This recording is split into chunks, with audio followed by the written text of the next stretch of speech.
Kembali lagi bersama saya Adam Savana di pengentahu.com. Kalau ngomongin gaming konsol, pastinya yang ada di pikiran kita adalah Sony PlayStation, Nintendo, dan Microsoft Xbox. Ketiga brand tersebut memang selalu bersaing untuk memuaskan hati para gamer dengan eksklusivitas dan teknologi gaming yang mereka berikan. Mereka adalah Big Three kalau urusan konsol. Tapi jika masalah konsol handheld, hanya ada Nintendo yang juara. Bukan karena kalah bersaing, tapi memang Sony dan Xbox saat ini belum mempunyai line up konsol handheld. Sony yang dulunya mempunyai line up PSP dan PS Vita juga tidak diteruskan sampai saat ini. Memang ada rumor bahwa lahir konsol handheld dari Sony, tapi itu perjalanannya masih panjang ya. Sampai saat ini pun masih berita dan rumor saja. Sedangkan Xbox belum pernah mempunyai line up konsol handheld. Dengan kondisi tersebut bukan berarti Nintendo adalah yang paling juara, karena ada saingannya juga. Dan di sini saya akan bahas 5 konsol handheld current gen yang masih eksis dan mempunyai game modern. Jadi untuk Sony PSP, PS Vita, konsol retro itu tidak termasuk ya. Baiklah, tanpa lama-lama lagi, mari kita masuk dalam video pembahasannya.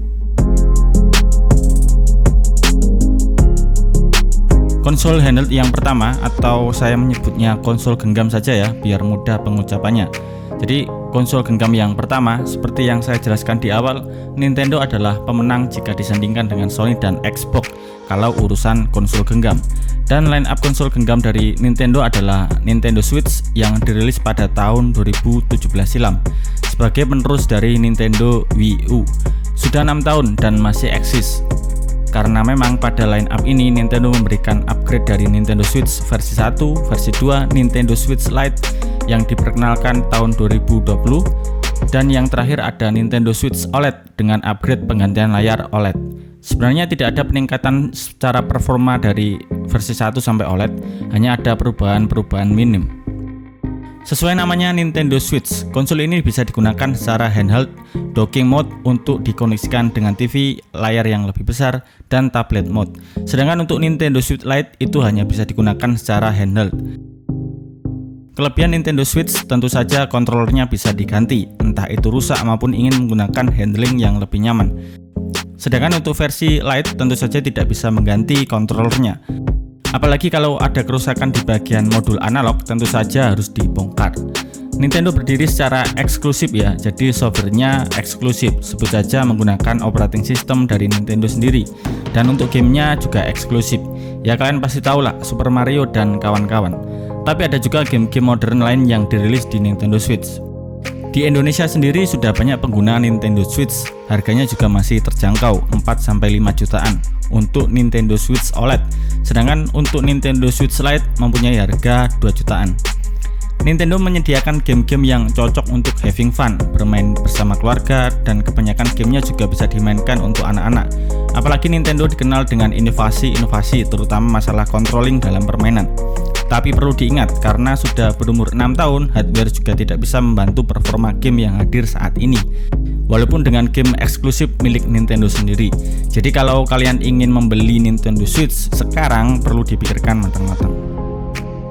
Konsol genggam yang kedua adalah Steam Deck. Saya juga sudah pernah bahas. Kalau kalian ingin nonton, ada di link card di atas atau cek deskripsi video kalau sudah selesai nonton video ini. Steam Deck adalah inovasi dari Valve Corporation, sebuah layanan penyedia video game yang bekerjasama dengan AMD untuk membuat konsol genggam. Steam Deck pertama kali diperkenalkan oleh Valve sejak Juli 2021 dan akhirnya dirilis secara global di Februari 2022. PC gamer yang akrab dengan Steam tentu saja sangat antusias dengan hadirnya Steam Deck, apalagi kalau kalian sudah mempunyai library game yang banyak. Valve memberikan pengalaman bermain yang selama ini dinikmati di depan layar komputer secara desktop, dan benar juga Valve kali ini berhasil memuaskan hati para gamer. Banyak sekali review positif yang diberikan. Sejak dirilis, Steam Deck hanya mempunyai satu line up saja, hanya berbeda versi storage. Steam Deck menyediakan docking yang dijual secara terpisah jika ingin digunakan untuk kebutuhan bermain di layar besar, monitor TV. Konsep dockingnya sama seperti Nintendo Switch, bedanya bisa disupport 4K 60Hz dan 2K 120Hz.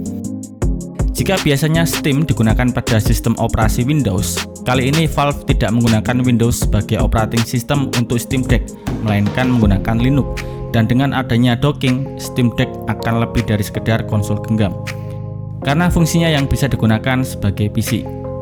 Untuk gamenya sendiri, karena ada peralihan dari desktop game ke handheld, Valve memberikan yang namanya Dex Verified, di mana bisa dijadikan acuan untuk game yang berjalan sempurna, hanya sekedar playable dan masih harus tweaking manual, sampai unsupported dan unknown.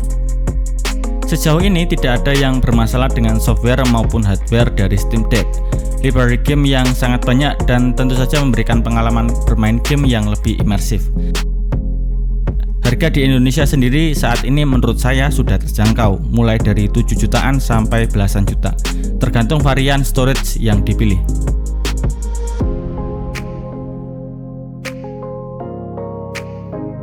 Oke, lanjut di konsol genggam selanjutnya adalah Aya Neo.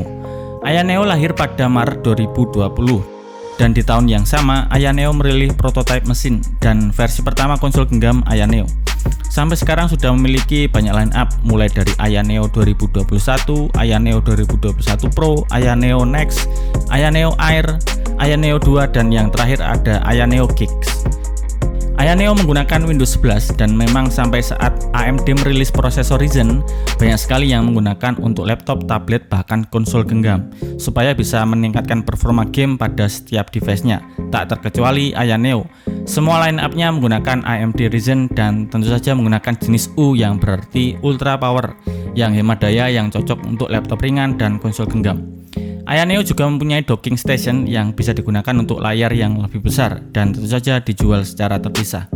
Walaupun menggunakan operating system Windows, Aya Neo mempunyai semacam software launcher yang bernama Aya Space, di mana gamenya diimportkan dari Steam serta Xbox Live. Dan ke depan akan diberikan dukungan untuk platform penyedia game lain seperti Epic Game, Ubisoft, dan lain-lain. Karena basisnya Windows, akan sangat susah untuk mengoperasikan sebuah konsol genggam, dan memang Aya Space memberikan kemudahan dalam menggunakan bermain game. Kelemahan Aya Neo sendiri, tidak sedikit yang mengeluhkan tentang handling dari Aya Neo yang kurang nyaman. Kemudian karena harganya yang tidak jauh beda dengan Steam Deck, bahkan kalau saya cek di marketplace itu lebih tinggi, maka ya jelas sekali orang-orang akan pilih Steam Deck sebagai konsol genggam mereka yang lebih terpercaya. Hanya para reviewer saja yang berani membeli Aya Neo sebagai bentuk review terhadap perkembangan konsol genggam.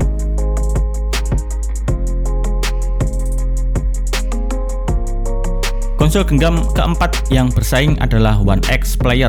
Awalnya hanya berdiri untuk laptop netbook pada tahun 2017, dan di tahun 2019 ide pembuatan konsol genggam muncul sampai akhirnya pada 2021 konsol genggam pertama lahir. Sama seperti Aya Neo, One X Player menggunakan Windows sebagai operating system. Tetapi yang membedakan di sini adalah line up konsol genggam dari One X Player ada yang menggunakan Intel sebagai prosesornya. Line up-nya sendiri dimulai dari One X Player Mini menggunakan Intel, Mini Pro ada yang menggunakan AMD dan Intel, yang terakhir One X Player 2 menggunakan prosesor AMD. Semua line up menggunakan Windows sebagai operating systemnya, dan baru-baru ini melaunching software One X Console sebagai launcher yang bisa memonitoring game, hardware, menunjukkan performa FPS, dan lain-lain. Dibandingkan dengan yang lain, One X Player menggunakan layar yang lebih lebar, apalagi yang seri One X Player 2, 8,4 inch layarnya.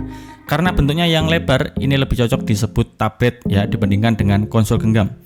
Karena penggunaannya sangat fleksibel, kontrolnya bisa dilepas. Disediakan keyboard portable juga untuk mendukung kebutuhan produktivitas. Jadi kalau harganya mahal ya wajar lah ya. Penggunaannya bisa untuk gaming dan produktivitas, apalagi menggunakan operating system Windows. Sekarang kalau dilihat di marketplace, harganya masih di atas 15 jutaan.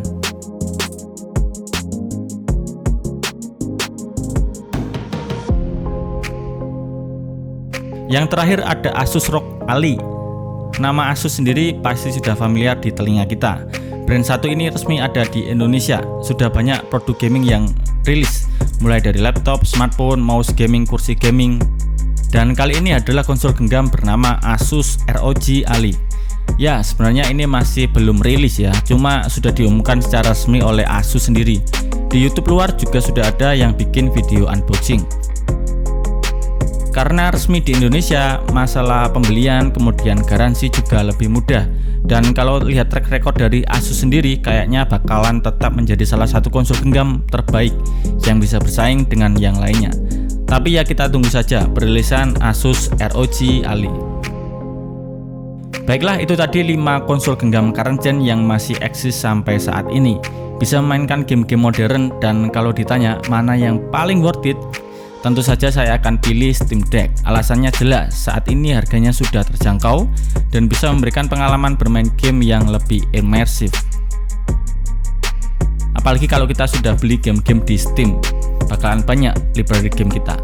Kemudian apalagi kalau lihat kontrolernya, Steam Deck mempunyai keunggulan yaitu adanya back button serta trackpad. Trackpadnya menurut saya sendiri sangat cocok kalau dibuat main game kompetitif. Kemudian kalau main game dengan konsol genggam itu kan sangat fleksibel, bisa di mana saja. Bisa di kamar mandi, bisa di kereta, bisa di gunung, dan itulah keunikan konsol genggam.